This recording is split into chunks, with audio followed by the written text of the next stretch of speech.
Olá, bem-vindo a mais um Spotcast. Eu sou o João Brenes, CEO do Grupo Spot. Vamos falar sobre conexão e emoção, um jeito novo de contar histórias. Estou muito feliz aqui por estar com meu amigo Thiago Petreca. Thiago, bem-vindo. Como é que você tá, meu irmão? Beleza? Valeu. Bom, graças a Deus. Obrigado por ter vindo, por ter aceitado Prazer. esse convite. Como não? Muito legal poder falar sobre literatura, sobre leitura. Principalmente. E tendências do que está acontecendo com esse mundo que não lê mais. É muito louco, né? As pessoas, eu vejo que estão com dificuldade de conseguir se concentrar, parar para atividades mais lentas, porque o mundo está muito rápido, muito multiconectado, e aí o cara não consegue respirar e ler um bom livro, né? Aí você fala em respirar e ler um bom livro.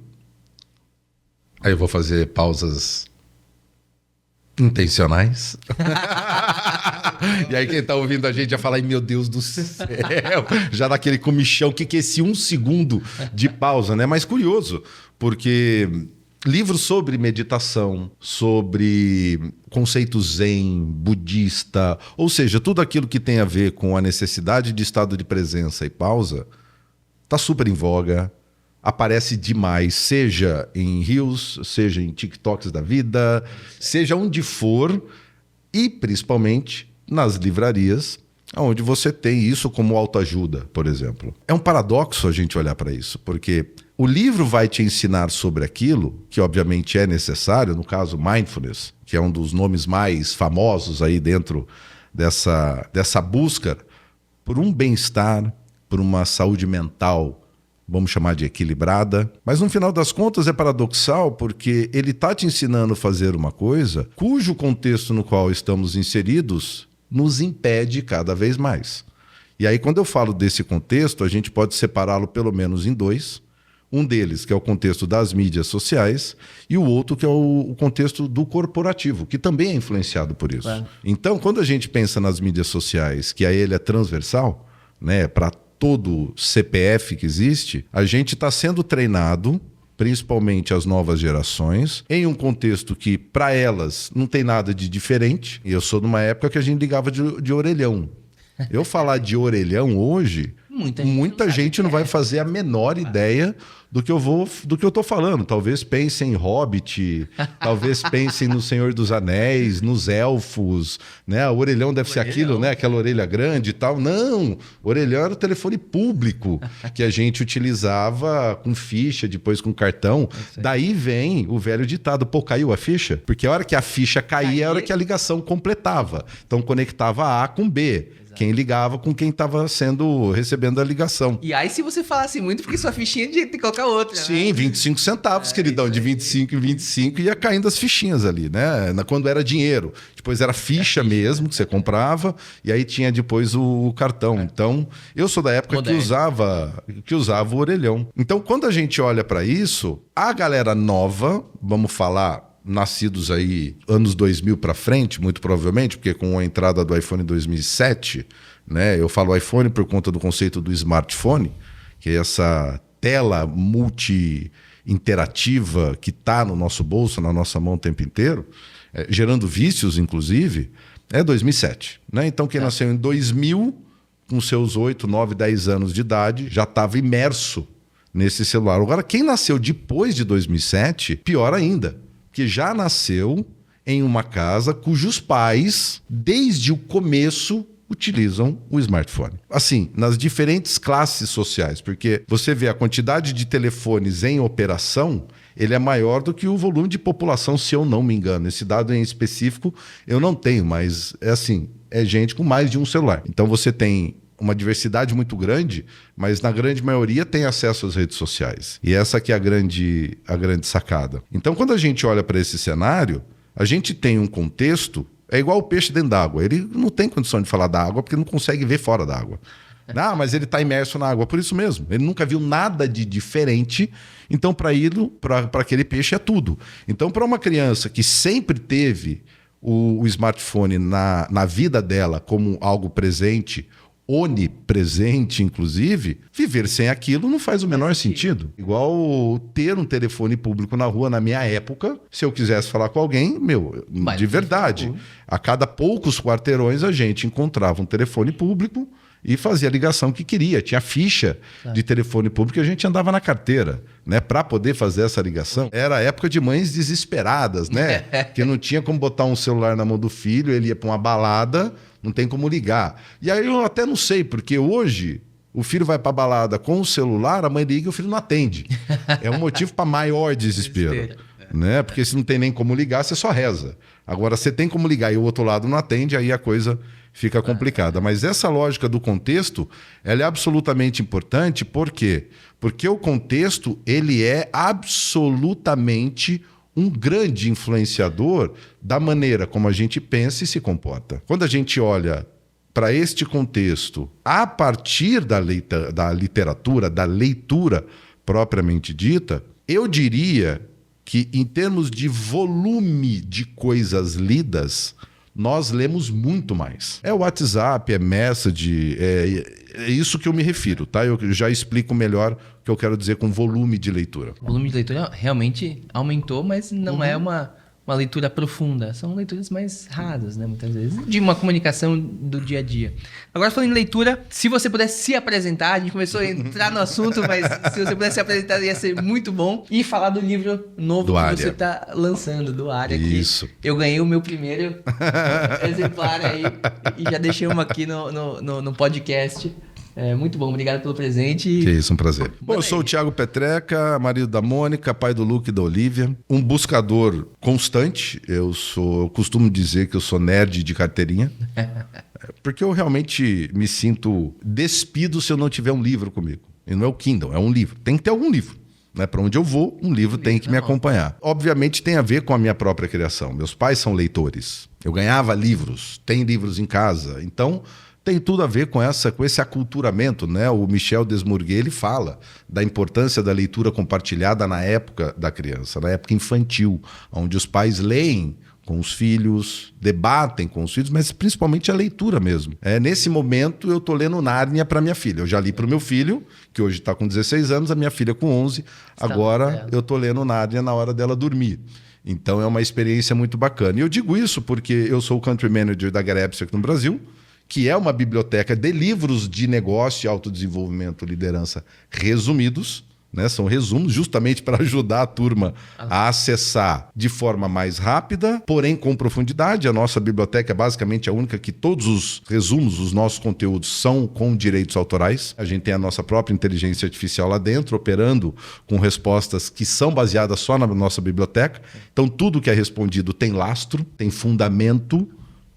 Você usa ChatGPT, Petreca? Eu uso, mas tem que usar com cautela. E a gente chega no uso da inteligência artificial daqui a pouco e a relação do uso da inteligência artificial com a leitura. Existe uma relação direta nessa questão, né? A gestão da Get no Brasil, o nome é Get Abstract, e também trabalho com entrega de treinamentos relacionados à cultura organizacional e à liderança, que são coisas das quais, na curatória, exatamente. Então, a curatória é a empresa que faz a operação dado treinamento e desenvolvimento no formato de workshops, palestras, consultoria, e opera a Get Abstract. Aí dentro do pilar da Get Abstract, eu sou responsável pelas operações dela aqui no Brasil desde 2012. Eu trouxe a Get para o Brasil porque em 2010 eu criei um projeto chamado Incentiva a Ler. E a partir do Incentiva a Ler eu fui para Boston em 2011 e voltei com a missão de incentivar a leitura, mas dentro de um contexto que fosse mais rápido. Que, aliás, eu acho que a gente se conheceu num evento da Get Abstract na Natura, não foi? Foi, exatamente.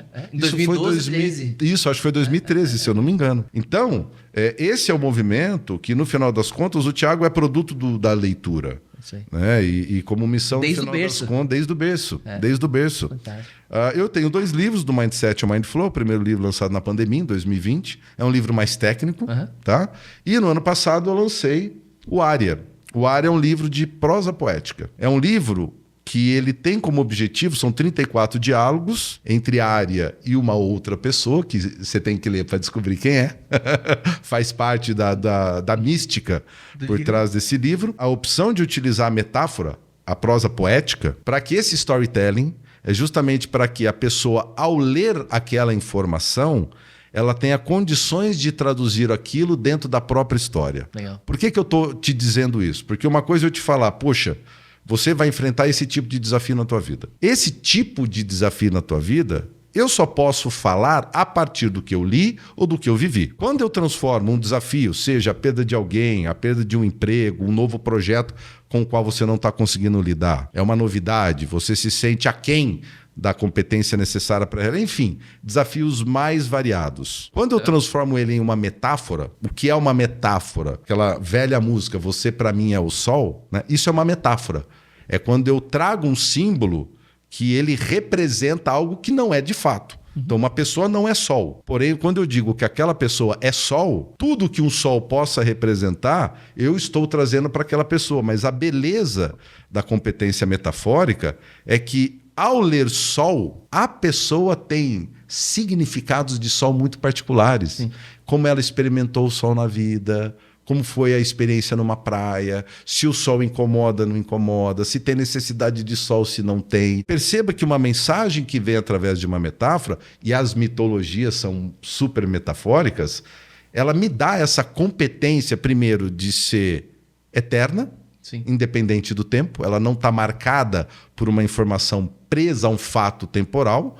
E ela me dá a oportunidade de cada pessoa se tornar dona do significado que está sendo transmitido ali. Então você amplia a maneira de interpretar um simples texto. Só que tem uma pegadinha. Se você ler só com a razão, vai ter problema para interpretar. Eu já tive colegas que leram a Área e falaram, nossa, o que você... Eu vou ser bem suave no meu comentário. O que você consumiu psicodelicamente para escrever este livro, né?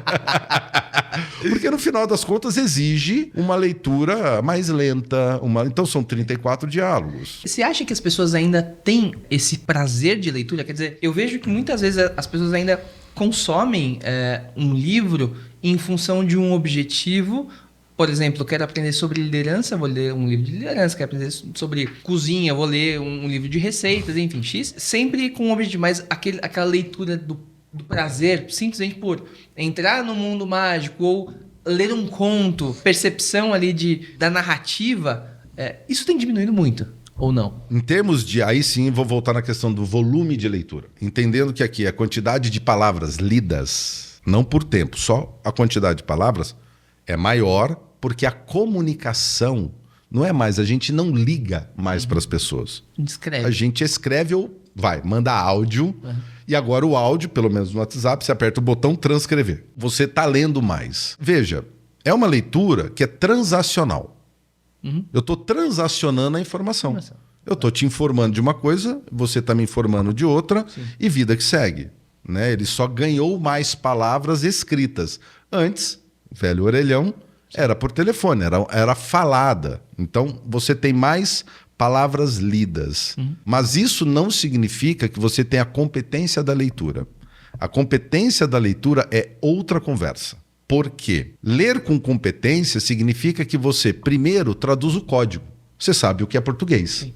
Então, você sabe o que aquela palavra significa. Agora, aprofundar-se nesse entendimento, além de você decodificar, você precisa entender a mensagem que está lá. E muitas vezes mensagens que fazem parte de um conteúdo que não está nem sequer escrito. Se eu não me engano, inclusive o Michel Desmourguet conta no livro Faça-os Ler. Ele é o autor do livro Fábrica de Cretinos Digitais. Historicamente, as crianças estão tendo um QI menor que os pais. É mesmo. É triste. É triste. Mas enfim. Mas o que é interessante, se eu não me engano, Hemingway, autor do romance mais curto do mundo. Então diz a lenda que ele lá num café com os amigos apostaram se Hemingway conseguiria escrever um romance num guardanapo. Pegou, escreveu o guardanapo, mostrou para a turma e saiu recolhendo a grana. Se eu não me engano, o texto é o seguinte: vende-se sapatinhos de criança nunca usados. É um romance. Cara, é de arrepiar. Vende-se sapatinho de criança nunca usado. Você percebe o grau ou a possibilidade de desdobramento que eu tenho a partir só dessa informação? Ou seja, o casal esperava uma criança. Por alguma razão essa criança não veio. Foi aborto, morreu no parto. O que será que está acontecendo? Então ele te traz uma profundidade.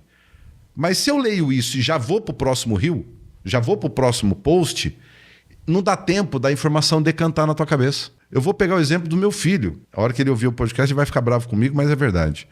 Eu tava do lado dele, ele foi dando, sabe, o likezinho na tela do Instagram? Sim. Ele deu, no quarto que ele deu, eu catei o celular dele. Falei, filhão, você deu like em quê aqui? Ele não sabia Ué, como responder. assim, pai? Não sabia responder. Ah, não, aqui é do Bruno, que é um amigo dele. Tá, mas do que ele estava falando? Não. Percebe? Só que, veja, nós somos produto do hábito. Nós somos produto daquilo no qual nos treinamos, consciente ou inconscientemente. Né? É o famoso a boca torta do cachimbo. Então, se eu estou me treinando a não reter a informação, se eu estou me treinando a não me ater a uma informação, se eu não estou me treinando a entender o léxico e a sintaxe da construção de uma informação, aí eu vou conectar com a IA. Como que eu vou escrever um bom prompt? E aí sabe o que vai acontecer? Vários posts dizem, este aqui é um prompt perfeito. Estes são os 10 ou 12 prompts mais utilizados. Use os nossos prompts. Você pega ele e só preenche esse. É assim, é inacreditável o nível de imbecilidade ao qual, que aí, por isso, Michel Desmourguet escreve no livro dele, Cretinos Digitais. Que foi antes da IA, esse livro dele, se não me engano, não? O Cretinos Digitais, se eu não me engano, ele está próximo da pandemia, na verdade. Então, a IA... E a IA foi 22, né? 21. A IA, sim, né? Pública. Sim. O GPT. Né? Se é fevereiro de 2022, setembro, sei lá quando foi. Mas, enfim, já parece faz tanto tempo. Exato, mas é logo recente. Esse livro dele, se não me engano, é antes. um pouquinho antes. Então, mas veja, vamos falar de IA, porque a gente não pode fugir do fato que ela está aí. Claro. Eu não acredito, por exemplo, que uma IA vá substituir um funcionário. Quando se trata de automação, pode ser que sim, claro. Mas quem usa IA vai substituir quem não usa IA. Eu olho mais assim. É uma suspeita, é uma possibilidade, eu não sou um especialista neste mercado. A minha especialidade tem a ver com leitura, tem a ver com conhecimento, a transmissão de conhecimento, os livros. E eu fico pensando, a sensação que a gente tem ao utilizar uma IA é que é muito simples, no sentido de ser linguagem natural. Eu vou lá e escrevo um prompt e a IA me responde. Mas a gente não pode esquecer que IA é um produto com fins lucrativos. Não era, passou a ser, sim. Certo? Se eu não estou enganado, era uma org, alguma coisa assim e pumba. Tá voltada para o lucro. Bom, se é para o lucro, a gente tem que pensar numa linha de raciocínio bem interessante. Se eu sou usuário de uma ferramenta, essa ferramenta não me agrada, o que eu vou fazer? Vou deixar de usá-la. Faz sentido ou não? Sim. Se eu não gosto, eu escrevo alguma coisa no ChatGPT, ele responde um negócio que não me agrada, de agradar mesmo, a forma como está escrito, a informação como... Quantas vezes, quem já usou o ChatGPT, Gemini, Claude, por aí vai, ele interage com você no seguinte sentido de que, cara, é como se a gente estivesse olhando lá para o futuro e aí a gente fica buscando, poxa, tudo isso é verdade, quando na verdade não é verdade. O que você está falando, Petreca? Cara, você escreve no ChatGPT, ele responde, sensacional, fantástica a sua pergunta, realmente muito profunda essa sua colocação, e te dá uma resposta. Qual é a sensação que você tem? Que a resposta positiva. Está certa, que você foi bem tratado, ou seja, a máquina cria uma relação com você. Claro. Só que tem um pequeno problema. Aquele filme Her, aquilo... Eu assisti Ex Machina. O Her eu não assisti, mas eu assisti o Ex Machina. E o Her é de 2018, 16 talvez? 13? 2013. E aquilo é a perfeita inteligência artificial já na rotina das pessoas e é a verdade que a gente encara hoje, né? Mas só fazendo um resumo bem rápido. Então, a leitura vai propiciar para o futuro do uso da IA com linguagem natural uma competência de construção de engenharia de prompt. De verdade, se eu te der técnica para construir prompt, mas se você não tiver repertório, meu amigo, você não vai escrever bem aquilo. Né? E aí tem gente que escreve um prompt pedindo para a IA ajudar a escrever o próprio prompt. Não, e é fato. Sim, sim. E dá para fazer isso. Eu já testei aquele troço, eu já deixei o GPT doido. Sim, opa. Teve teste que eu fiz que ele parou de responder. No meio da resposta. Travou. Mas é porque a gente vai aprofundando. Só que para eu fazer esse teste, eu só pude fazer em cima de temas que eu domino. Claro. Porque aí eu sei que ele está me respondendo bobagem. Eu falo, opa, pera lá, isso aqui não está correto. Ah, você tem razão, obrigado pela observação. Ó, segundo o que você disse, mais a pesquisa que eu fiz, blá, blá, blá, blá, blá, blá, blá, e aí... Essa IA turbina o cérebro ou ela atrapalha? Eu ouço muito isso de, cara, assim, você com IA e você sem IA. Você com IA é extremamente mais produtivo, naturalmente, né? Ela te ajuda em produtividade, mas para algumas pessoas eu acho que ela acaba atrapalhando um pouco, não? Eu vou tentar fazer uma relação que é a seguinte. Uma coisa, imagina que você tem uma perna de ciborgue e outro usa muleta. O que está usando a perna de ciborgue, ele está incorporado, é um anexo àquela pessoa, mas faz parte, passou a fazer parte da natureza daquela pessoa e ela usa como um membro natural. Entende o que eu quero dizer? Perfeito. A muleta, embora ajude a pessoa, ela é externa àquela pessoa, ela só dá apoio. Então os caras que estão preparados, porque são leitores, pensa o seguinte, o que nós temos hoje é produto dos caras que leram da década de 50, 60, 70, 80, querido. Tá nascendo hoje, o que a gente está vendo hoje, se eu não me engano a IA, o primeiro Sparking de IA é 48. Se eu não me engano. Ou seja, não, a IA revolucionária, todas as tecnologias. Sim, elas são hoje, porque algumas décadas atrás, algumas pessoas estudaram. E elas estudaram como?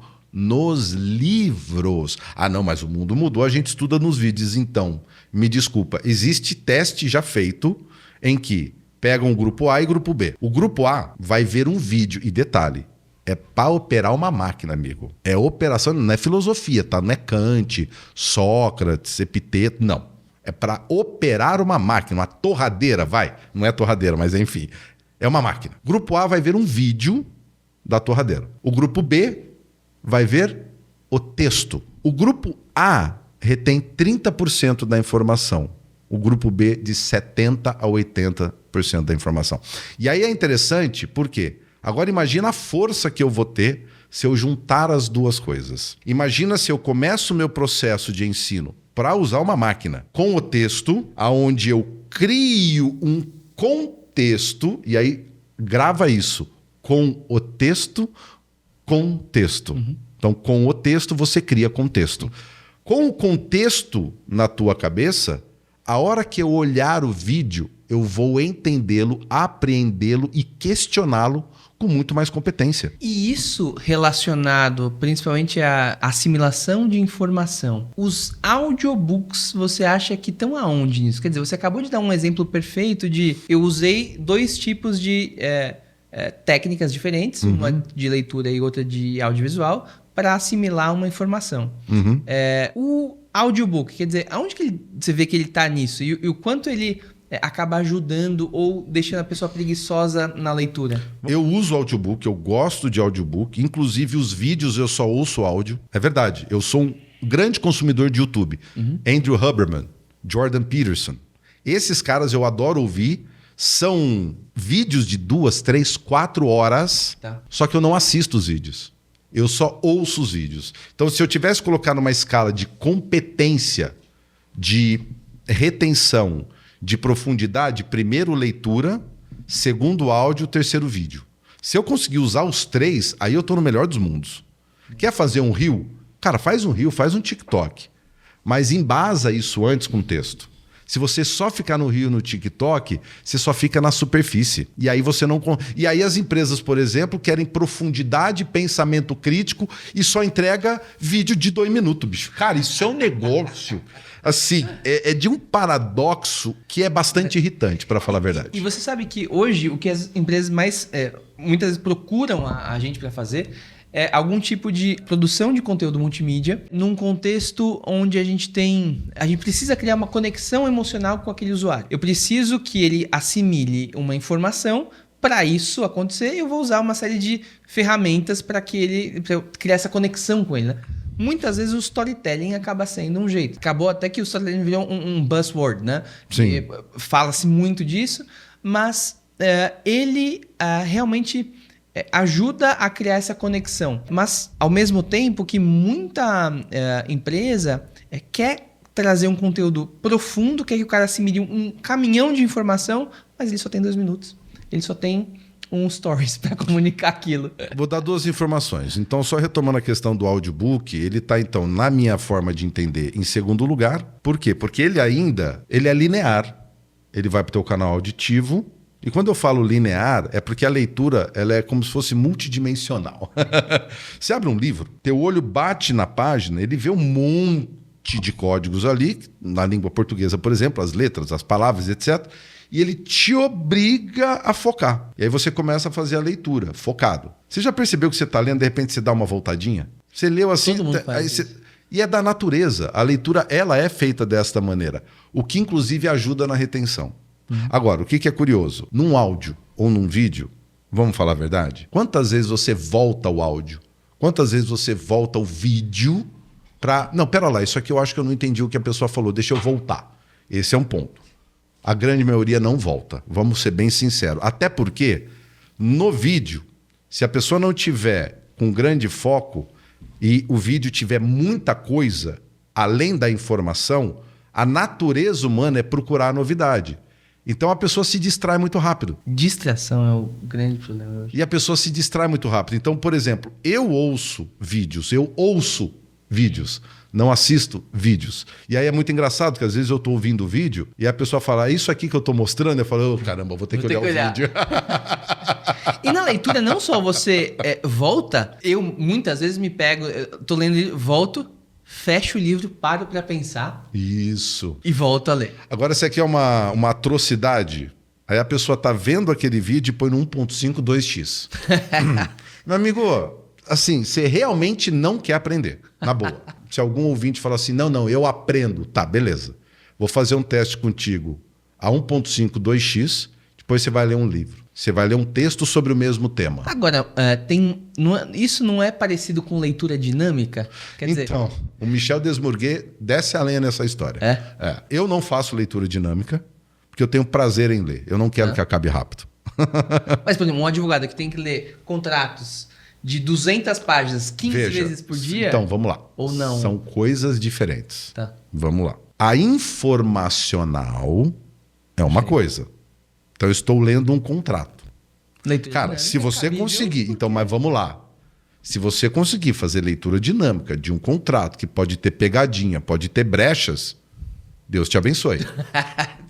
E a IA pode te ajudar nisso. A IA, se você constrói um agente próprio, ela pode te ajudar. Eu conversei isso com o meu advogado. Falei, cara, você pode construir um agente teu, com teu perfil, você vai treinando diariamente, e funciona super. Eu tenho 5 agentes que me ajudam. Né? Então, assim, eu uso, para mim funciona, mas eu construí aqueles agentes. Sim. Eles funcionam dentro dos meus parâmetros. E quando vem fora do parâmetro, fala... seu GPT. Aí volto, entra na configuração, conserta. Cara, é ongoing. É o tempo inteiro esse negócio acontecendo. A leitura, ela tem essa lógica multidimensional. Você vai, volta, e ela vai no seu ritmo. Ela é sua. É a tua velocidade. Então, é a tua natureza absorvendo aquilo. Você pega um vídeo e você ainda põe 1.5, 2x, meu amigo. De verdade, você não está afim de aprender. Você só está afim de passar por aquilo. Agora, veja, quando o assunto é aprender. Eu gosto, por exemplo, de ver alguns canais relacionados a carro. Dependendo da informação, eu só quero a informação. Eu não quero um aprendizado. Eu quero saber se aquele carro vai ser lançado no ano tal, que tipo de feature que ele tem, se tem turbo, se não tem, se tem nitro, se não tem. Enfim, quais são as características. Aí, coloca no 1.5, 2x, problema zero. Entenda que eu estou fazendo uma separação. Quando você está por prazer, para um mergulho e para o aprendizado, a coisa tem que ser lenta. Sim. A coisa tem que ser devagar. Agora, e só isso... informação... Agora, se é só informação de verdade, cara, eu só preciso da informação porque eu vou preencher um negócio aqui. Sim. Põe no 1.5, 2x e bola para frente, sem problema algum. Mas a gente está falando de uma conexão emocional com essa história toda. E aí é importante eu fazer uma leitura, principalmente que envolva literária. Esse feriado agora eu li o Retrato de Dorian Gray. No final de semana passado eu li o Processo do Franz Kafka, que agora está na mão do meu filho. E eu comecei a reler Moby Dick. Muito bom. Por quê? Porque aí você está entrando numa história. E aí tem um negócio que é muito bacana, né? Uma imagem fala por 1000 palavras. E uma palavra. Só que 1000 palavras te dão bilhões de imagens. Por quê? Vamos pegar 8 bilhões de pessoas no planeta, 7, sei lá o quê. Vamos falar 7 bilhões de pessoas. O mesmo texto literário, a descrição da Moby Dick, ou a descrição do retrato de Dorian Gray, por mais detalhado que o autor seja, no caso Oscar Wilde, a maneira como você constrói na tua cabeça o retrato de Dorian Gray vai ser diferente do que é construído na minha, do que é construído do Vitor. Gente, tem um Vitor aqui que está na produção, está conduzindo as coisas. São todos retratos que vieram do mesmo texto, mas se eu conseguisse fazer uma foto do que está na tua imaginação, não seria igual ao que está na minha, no que está no Vitor, do que está na tua cabeça. Eu posso descrever uma casa no topo de um morro cujas paredes são de pedras antigas, com musgos que completam de 30% a 40% de toda a parte que você consegue ver, com uma portinhola de madeira, com aquelas travas antigas de metal fundido, porém já estão um pouquinho enferrujados, porque a névoa naquela região é um tanto quanto presente e deixa a coisa bastante úmida, com uma chaminé lá em cima, com aquela fumacinha saindo e uma voz suave contando uma história lá dentro. Isso que eu acabei de descrever, eu tenho absoluta certeza que a altura do morro para você é uma, para mim é outra, para ele é outra, para você é outra. O tamanho da casa é outro. A portinhola é outra. Cara, é tudo seu. E como você é o dono desta imagem, ela é muito mais profunda do que a imagem que o vídeo te dá. Então, na minha cabeça, aí olhando para o objetivo da aprendizagem, se a gente conseguisse utilizar vídeo, áudio e texto, seria o melhor dos mundos. Como? O texto para contexto, ou seja, cara, aquilo que precisa ser apreendido, coloca como texto, e você pode utilizar, por exemplo, o vídeo como um guia. Imagina que você será guiado pelo João Breni. Venha conosco para essa grande jornada de aprendizado. Vamos falar do autodesenvolvimento, do desenvolvimento humano, um pouco da nossa história. Vou dar uns highlights para você. Algumas ideias centrais, assim, assim, assado, tal. Mas eu vejo você daqui 2 dias. Nesses próximos 2 dias, temos 15 páginas pela frente. Mergulhe nelas e você virá bem melhor preparado. Até lá. E aí você vai intercalando e vai fazendo uma construção onde um bom podcast, um audiobook, um trecho de um capítulo de um audiobook é oferecido nessa trilha de aprendizagem onde eu vou mesclando as coisas. Mas o que eu não posso fazer é delegar o texto apenas como uma função bibliográfica e leia somente quem quer. Não, ela tem que ser parte do processo. Só que a empresa, por exemplo, falando de empresa, ela precisa apoiar isso. Ou seja, a pessoa precisa ter tempo. Ela precisa ter tempo. E é escasso esse tempo. E ele é caro dentro da empresa. É escasso, ele é caro, só que qual que é o grande problema? Imagina o seguinte, se eu nunca fui para o andar de cima, eu não consigo dizer o que tem lá. Claro. Mas toda vez que eu olho para o meu teto, é aquilo que eu estou buscando. O que eu quero dizer com isso? Principalmente as empresas que buscam os resultados, elas estão olhando para a performance da empresa, do funcionário, para a produtividade do funcionário, a capacidade de entrega. Então, muitas vezes protocolar fazem treinamento e desenvolvimento, oferecem, seja online, presencial, mas só está olhando para o resultado. Quando, na verdade, o resultado é resultado de um processo. E se o processo fosse melhor fomentado, eu conseguiria ir para um outro andar. Só que como esse andar nunca pôde ser visto, você não consegue provar, porque você precisa chegar lá primeiro. Você entende o que eu quero dizer? Talvez tenha ficado meio complexo o que eu disse agora. Mas é isso, você precisa desenvolver a pessoa para que ela chegue... Mas o que significa isso? Muitas vezes é dar tempo. É aquela velha história do velho lenhador. O Stephen Covey conta essa história, que ele gasta um tempo afiando. Então, veja, O Machado. As histórias, elas estão contadas. Muitas pessoas veem, muitas pessoas olham mensagens no Instagram, não sei se usa Facebook ainda, mas enfim, usa, né? Acho que tem, né? Mas é que eu sou ruim de rede social. Eu olho para a rede social, olho para o livro, eu tenho que escolher, eu acabo indo para o livro. No final das contas, Instagram dominou. Tá. Mas a real é a seguinte, você olha lá e fala assim, tudo que sei é que nada sei. Ah, que bonito! Tá, mas você entende a profundidade disso? Não. Uma pessoa dá um like e vai embora. Então, a minha proposta, por exemplo, se você tiver no seu feed ver uma frase de impacto, uma frase importante, filosófica, para nela, como você faz fechando o livro, fecha o aplicativo, dá um grau, segura a onda da tua dopamina, né? Nação dopaminérgica, sei lá. Nação dopamina, tem um livro que até que vai com esse... E outra, dopamina também já virou buzzword. Todo mundo fala de dopamina. Quantos de fato sabem o que é dopamina? Como ela funciona? O Andrew Huberman, por exemplo, fala, cara, a dopamina está vinculada à motivação. Não é prazer necessariamente, mas é um neurotransmissor, um hormônio vinculado à motivação. Então, enfim, para e reflita sobre o significado daquela frase. Tudo que sei é que nada sei. Tá, mas quem falou isso? Quando falou isso? De onde veio? Porque essa frase é produto de um processo. É um insight que veio com o tempo. Tá, mas pelo qual processo a pessoa passou? Vai descobrir. É isso, você começa a ler um pouco de filosofia. E aí você vai descobrindo as bases que sustentam aquele pensamento. Aí a minha pergunta é, quantos vão fazer isso, meu amigo? E esse é o problema, porque na maneira que eu enxergo, aqueles que estão abrindo mão da competência da leitura, e aí eu estou falando de uma leitura séria para estudo e para prazer, estão perdendo a chance de se autodesenvolver e de garantirem seu lugar no mercado de trabalho. De novo, quem criou tudo que existe aqui foram leitores, né? Foram estudiosos, né? Não saiu do ar. Até para a gente finalizar aqui, quando como que você está enxergando hoje esse excesso de tecnologias, dado a necessidade que a gente ainda tem da leitura no sentido de fato profunda, né? Não essa leitura informacional que a gente corre, né? Ela acaba ajudando ou atrapalha, você acha, né? É aquilo que eu tinha falado para você. A faca é boa ou é ruim? Né? Depende do uso. O único problema é que a analogia com a faca ela é meio pobre. Mas ela é legal, mas é pobre. Por quê? Porque a faca ela é inerte. Está em cima da mesa, está parada. Ela só vai se mexer se você fizer alguma coisa. O aplicativo, meu amigo, você está treinado.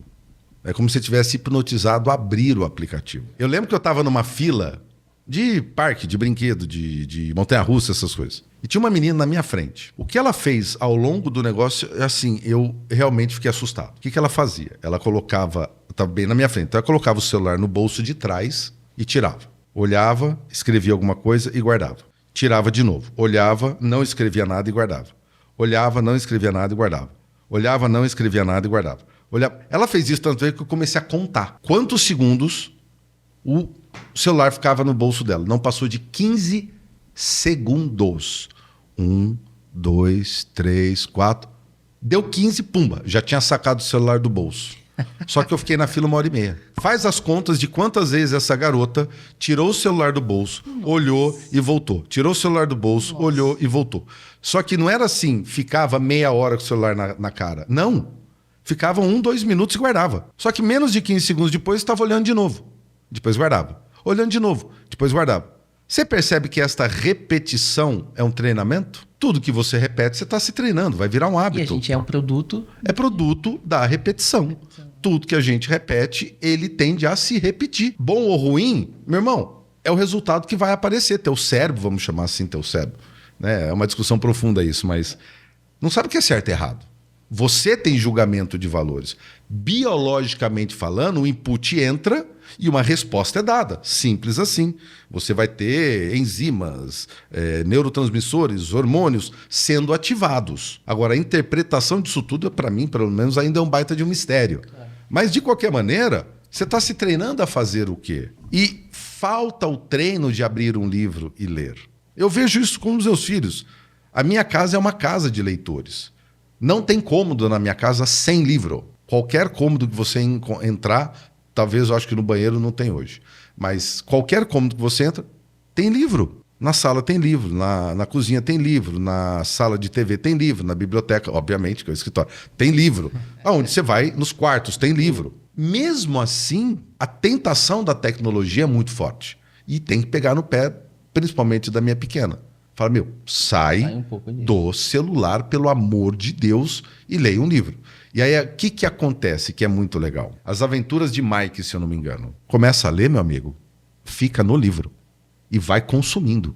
Vai consumindo. E aí vira uma aventura de verdade. Porque terminou, falou, papai, tem mais 2. Animal. Ok, então vamos comprar o próximo. A gente vai numa livraria, ter o prazer da livraria. Eu compro muito na Amazon também. Pumba, chega, lê o segundo. Terminou. Papai, agora tem o terceiro.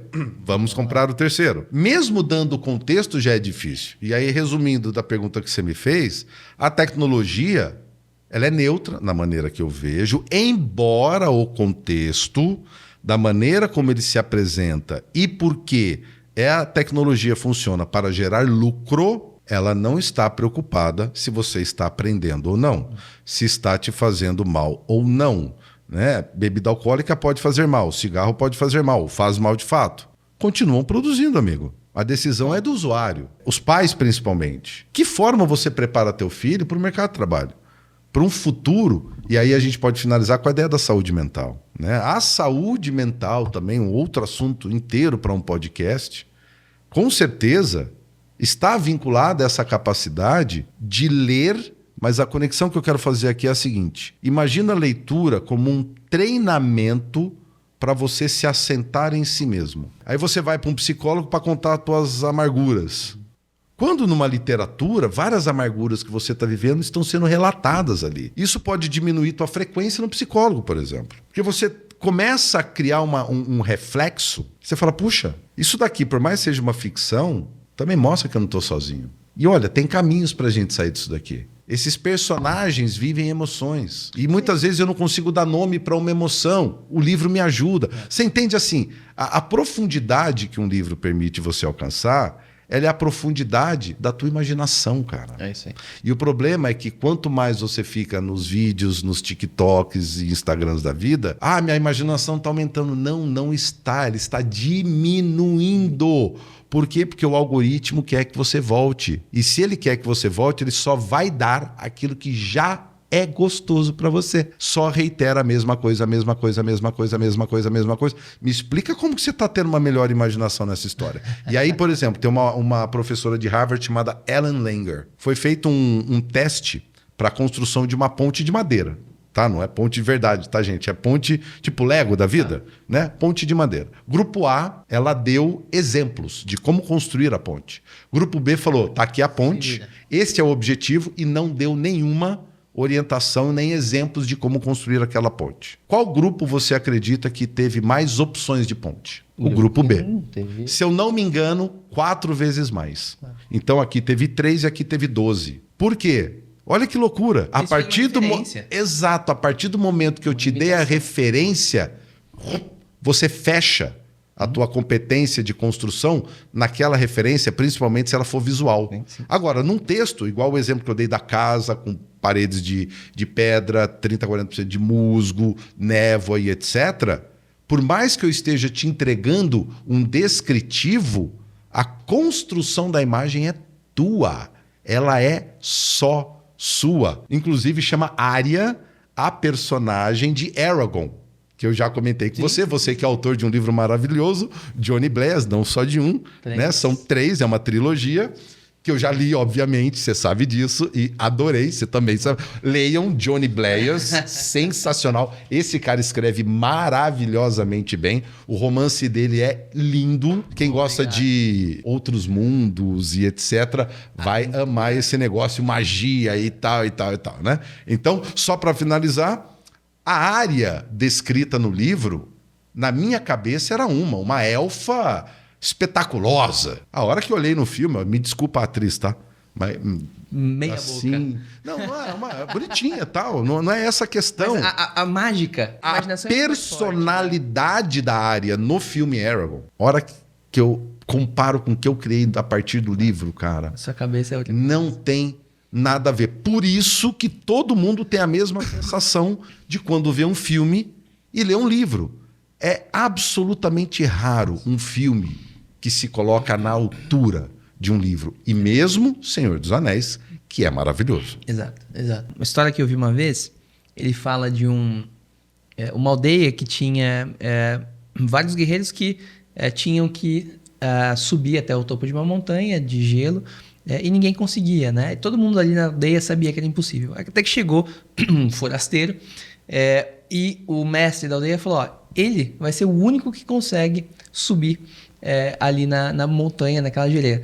Na época, né, que nevava bastante. E todo mundo falou, pô, mas por quê? Ele é forasteiro, a gente sabe, a gente conhece a montanha, a gente sabe que é difícil. Ele falou, exato, porque todo mundo aqui sabe que é impossível, ele não sabe. E ele vai conseguir só porque ele não sabe que é impossível. Ó, quem quiser, busca no Google depois, tem a história de um cara que estava na faculdade, o professor colocou uma equação na lousa, ele estava dormindo. No que ele acordou, ele viu a equação na lousa, achou que era lição de casa, copiou a equação, levou para casa. Não conseguia resolver aquilo. Foi para a biblioteca, foi estudar, foi ler e trabalhou. Voltou para a aula e levantou a mão e falou, professor, e aquela equação? Qual? Aquela do dia tal que você colocou ali tal, eu resolvi. Ele falou, como você resolveu? Ninguém nunca resolveu aquela equação. Não sei se é Princeton, de verdade não lembro o nome. Quem para hoje tá fácil. Coloca lá o Google, o cara que dormiu em sala. Ele vai responder. Pode ser, pode ser. E aí você vai encontrar quem que é esse cara, tá lá, a pessoa achou difícil, mas não tinha a informação de que aquela equação ninguém nunca tinha resolvido. É a história do 4-minute mile, não é isso?